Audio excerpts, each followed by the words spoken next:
Vamos continuar conversando sobre esse fenômeno que toma as ruas do nosso país. E para isso nós vamos receber o sociólogo e nosso comentarista de cidadania, Edinho Silva.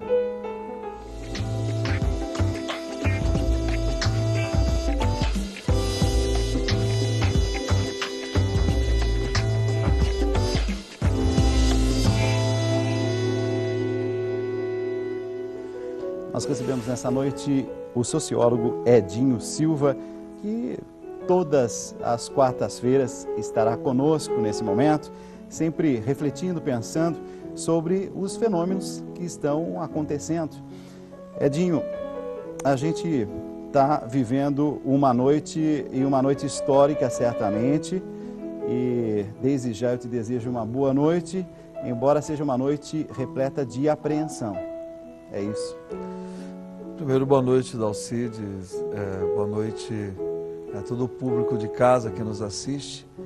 Eu penso que essa noite ainda ela está um pouco mais calma, né? Porque tanto o prefeito Fernando Haddad, para nós aqui de São Paulo, né? Como o governador Geraldo Alckmin, numa postura correta, de abertura de diálogo, de postura de negociação, suspende o aumento da tarifa e abre um processo de negociação com os movimentos sociais.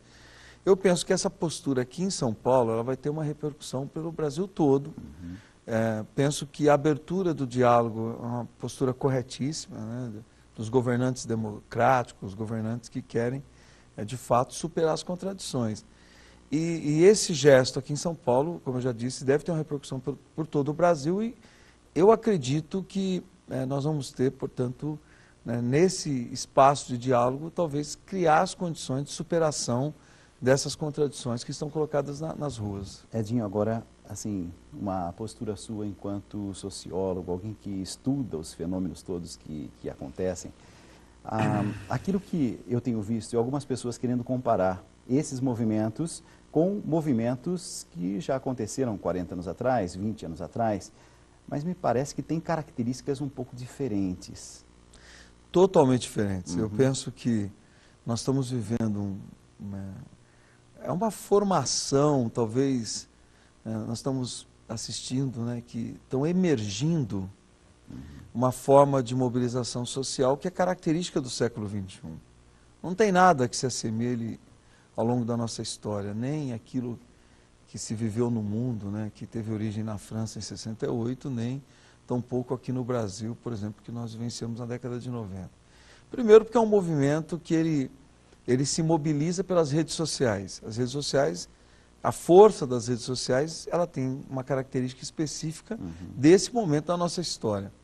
Segundo, é um movimento que ele nasce, né, e ele tem um discurso que é preocupante, mas é um movimento legítimo, forte, tem que ser reconhecido, mas ele traz um discurso de negação do Estado, de negação das instituições, dos partidos políticos, de qualquer forma de mediação dos instrumentos democráticos construídos até agora.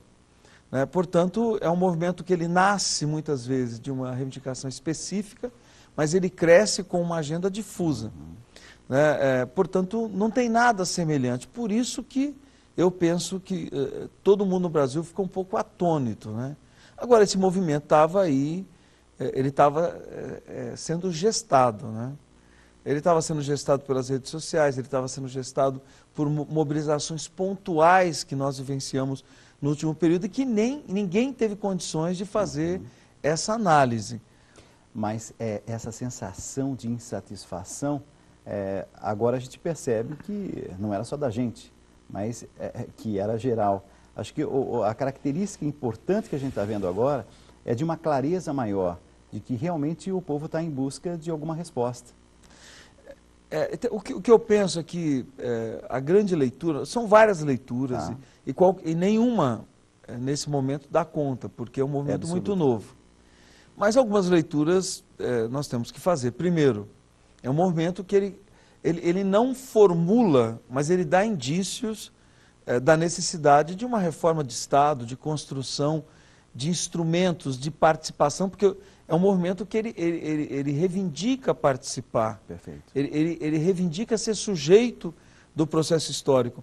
Então, é um movimento que ele dá indícios da necessidade de uma reforma de Estado, de construção de espaços populares, democráticos, né, de espaços de participação, de formulação conjunta. Agora, é um movimento, e eu tenho dito, Dalcides, que ele tem um ideário formado que está em disputa.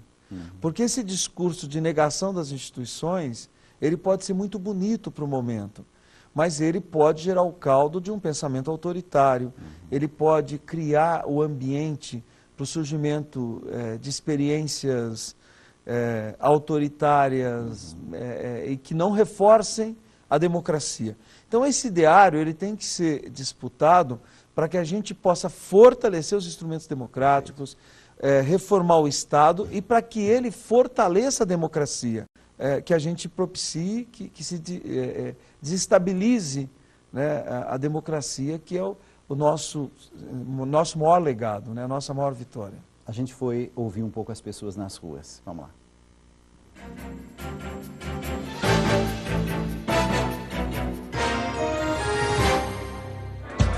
Não adianta olhar pro céu com muita fé e pouca luta. Levanta aí que você tem muito protesto pra fazer, muita greve, você pode ter, não adianta olhar pro chão. Mais uma noite de manifestação em São Paulo. Dessa vez as pessoas vieram protestar na Praça da Sé. O motivo, que antes era somente o aumento da tarifa do transporte público, hoje tomou outra dimensão. Os manifestantes protestam contra a corrupção, altos gastos com estádios para a Copa, desrespeito e também com a repressão sofrida por parte da PM. É mais ou menos o que acontece na maior parte dos protestos, né? Ele nasce com uma demanda específica. No Largo da Batata, estávamos falando de 10 ou 20 assuntos diferentes, e isso aconteceu no Brasil inteiro, né? Chega de desmando, chega de sofrimento, está na hora de colocar um ponto final nessa situação caótica que o país vem sofrendo há muito tempo. Nossa geração, geração jovem, sabe como o Brasil está sendo enganado, sabe como o Brasil está sendo roubado. Nós somos jovens que queremos ver nosso país crescer, não com imposto roubado, não com infração roubada. É hora do Brasil acordar. Pelos nossos direitos, para baixar a tarifa, que é um absurdo, com transporte sem qualidade nenhuma em São Paulo, e uma tarifa absurda dessa. Estamos protestando aqui porque estão fazendo o povo de palhaço. O povo não é palhaço, a gente pode ser até bobo, mas bobo é o governo que acha que vai fazer o povo de palhaço. Quando a gente está no meio de uma multidão, a gente se comporta como grupo e não como indivíduo.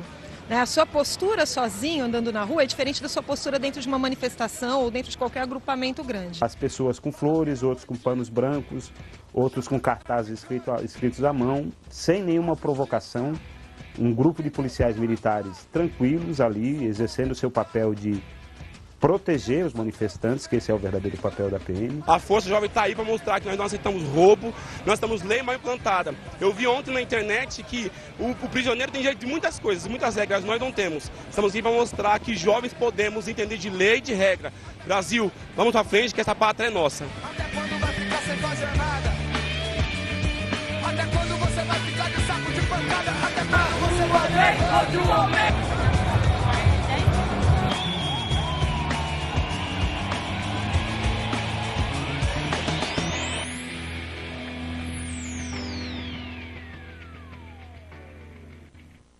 Tá aí o recado do povo nas ruas, e eu tenho percebido também que cresce cada vez mais a adesão de outras pessoas que não são jovens, não foram às ruas. Me parece que a última pesquisa já indica mais de 80% da população brasileira está em sintonia, está apoiando esse movimento. De outra parte, a presidente Dilma diz que ela entende essa manifestação como algo positivo, tanto assim que ela valorizou bastante a postura desses, condenando, é claro, o vandalismo. Mas o que significa para uma pessoa que está no poder, por exemplo, como está Dilma, nesse momento, a postura dela de dizer eu apoio, mas exige certamente uma atitude concreta. O que pode se fazer? Não, eu penso que, havia dito agora há pouco, tem que se criar uma agenda de diálogo com o movimento. Primeiro, reconhecer que o movimento é legítimo, é forte na minha avaliação. A maior mobilização de juventude da nossa história, puxado, liderado pela juventude. Então tem que se abrir um espaço de diálogo, porque se você não criar uma agenda com esse movimento, a tendência, como eu já disse, de daqui a pouco ele desembocar em algo que não fortaleça a democracia, que crie condições, muitas vezes, para aventuras, é muito grande. Então você tem que criar uma agenda para o movimento, dialogar com ele, saber quais são as suas reivindicações, tanto a prefeitura, né, como o governo do estado, que é quem está negociando a questão da tarifa, como o governo federal. Então, reconhece, traz o movimento para o diálogo, cria uma agenda com o movimento, evidente que o balanço vai ser positivo, não tem como não ser positivo. É um balanço de fortalecimento das instituições, e eu digo, nenhum país entra num movimento como esse, sai do movimento como esse, sem alterar sua cultura política, sem passar por uma transformação. Então, é necessário que nós possamos entender o que é esse movimento. Todo mundo está tentando entender, mas mais do que isso, reconhecer e tratar esse movimento como interlocutor de uma vontade, de anseios, da necessidade de construção, talvez, como eu já disse, de um novo modelo de Estado, né, que tem espaços de participação, né, que a sociedade se sinta parte, que a sociedade se sinta sujeito à sua história. A gente acompanhou também alguns atos que poderíamos chamar de vandalismo. E a gente percebeu, por exemplo, na prefeitura, no Teatro Municipal, na Rua Augusta, aqui em São Paulo. E a gente percebeu assim, o excesso, e que, na verdade, é um pequeno grupo. Mas, ao mesmo tempo, eu vejo a população preocupada com esse pequeno grupo. No movimento que você coloque aí, o movimento diz 100 mil, a polícia fala em 60 mil, enfim, de qualquer forma, é um movimento que coloca milhares e milhares de pessoas na rua. Ali dentro tem, desde aqueles que querem, de fato, construir uma agenda, né, de mudança, de transformação, de aperfeiçoamento dos instrumentos, como você tem ali dentro também manifestações, como eu já disse, autoritárias. Eu sempre me preocupo com o anonimato. O anonimato, ele dá vazão a tudo. Dá vazão, muitas vezes, à construção da identidade, de você se sentir parte, de você se sentir integrado, de você fazer parte de um coletivo, como também dá vazão àquelas formas autoritárias e agressivas que estão na sociedade. A sociedade não é formada só de pessoas democráticas, né, que querem o bem do país, que quer que o país avance. A sociedade tem gente racista, tem gente preconceituosa, que quer se afirmar pela violência, né, que se afirma pelo preconceito, e essas pessoas também estavam dentro de um movimento desse tamanho, né? Por isso que é importante que se tenha uma agenda e que você traga para o diálogo aquilo que é de positivo, e que você tire da blindagem do movimento social aquilo que não dá para você interagir enquanto movimento social, porque nós não podemos concordar, né, com a violência, com a agressão de pessoas que vão com a mobilização dispostas, né, a provocarem atos de violência. Como não é bom a violência policial, né, você não pode tratar movimentos sociais com violência, e a violência que se criou na última segunda-feira foi um caldo para que essa manifestação crescesse, sim, da forma como cresceu, né? Então, aí foi um erro estratégico, né? Grave, né? Grave, gravíssimo, porque aí você teve uma motivação, além da agenda que estava colocada, né, você teve a motivação da solidariedade de pessoas que foram para a rua, e que é bom, que é positivo, né? Então a violência não é boa quando ela é exercida pela polícia, e não é boa também quando ela é exercida por aqueles que tentam, né, na blindagem dos movimentos sociais, manifestar formas e expressões que, no meu entender, não tem nada a ver com a construção de uma agenda de transformação. Fantástico. Eu quero, nesse momento também, chamar a atenção, porque nem tudo me parece suficientemente claro, mas, ao mesmo tempo, a mensagem está dada, a sociedade está falando. Por outro lado, eu percebo que os veículos de comunicação tem procurado também trazer a realidade dos fatos. Como é que você tem interpretado a presença dos veículos de comunicação nesse momento histórico? Eu penso o seguinte, né, nem as emissoras estavam preparadas, nem os jornais, nem os rádios, para entender ou cobrir uma mobilização dessa dimensão. Bom, nós tivemos coberturas e interpretações corretas, na minha avaliação, como nós tivemos exageros, né? Nós tivemos manifestações, inclusive pessoas que vieram depois para fazer autocrítica, né? Interpretações preconceituosas, né? de um viés, né, autoritário, na minha avaliação. Eu penso, Dalcides, que nós vamos demorar algum tempo para entender essa dimensão, porque do movimento como esse. Porque se você pensar, o Brasil, né, nós tivemos 36 milhões de pessoas que foram incluídas socialmente, 40 milhões de pessoas que ascenderam, crescimento da renda, do consumo, a juventude, né, nós tivemos a queda do desemprego na juventude, programas de inclusão na área de educação. Portanto, o ambiente criado é de ganhos materiais, de avanços materiais. E o que esse movimento nos mostra, né? Mesmo com as conquistas materiais, que não são poucas, né? Nós temos uma geração que está dizendo, olha, eu quero mais que avanços materiais. Eu quero fazer parte do processo.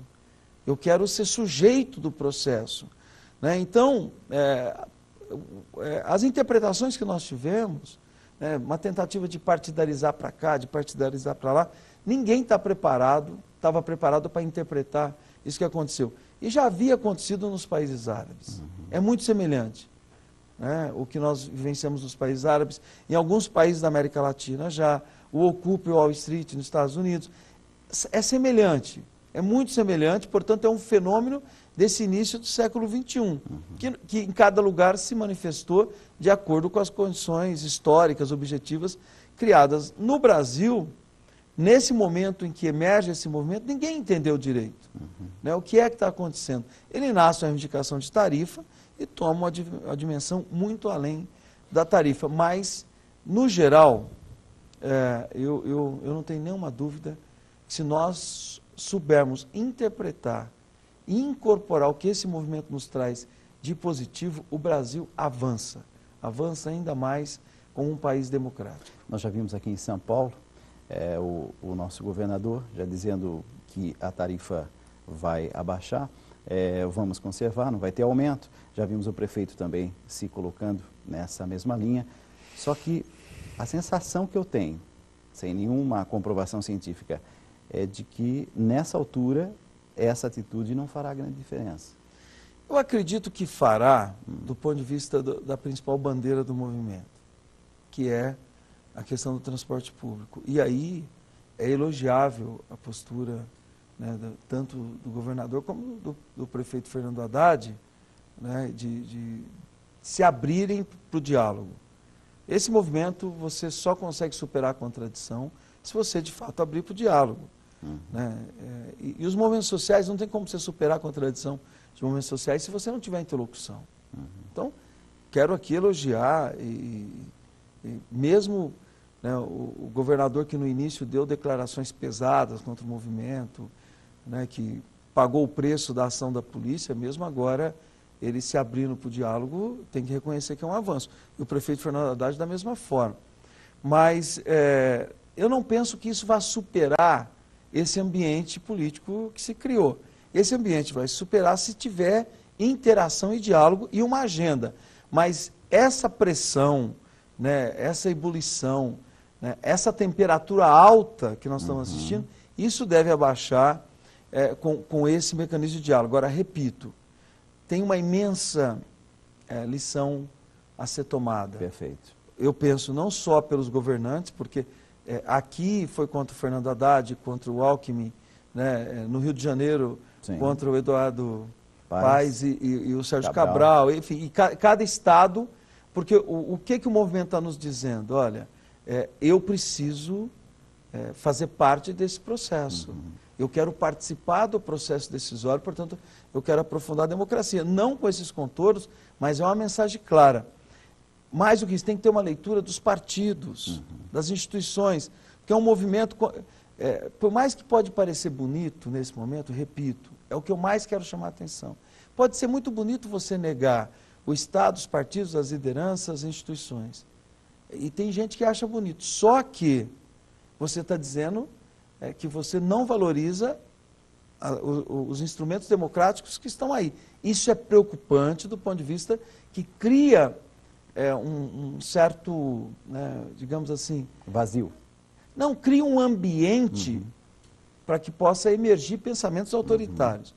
Então, o que eu penso é que a leitura dos partidos, eles não conseguiram entender os movimentos. Perfeito. Por isso que os movimentos não se identificaram com eles. As instituições não conseguiram entender o que estava acontecendo, por isso que eles não se identificaram.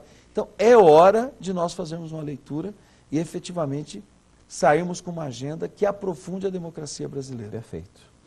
Eu quero agradecer a presença nessa noite, Edinho Silva, que é sociólogo e nosso comentarista de cidadania. Edinho, muito obrigado mais uma vez. Eu que agradeço, Dalcides, um grande abraço a você e ao público de casa.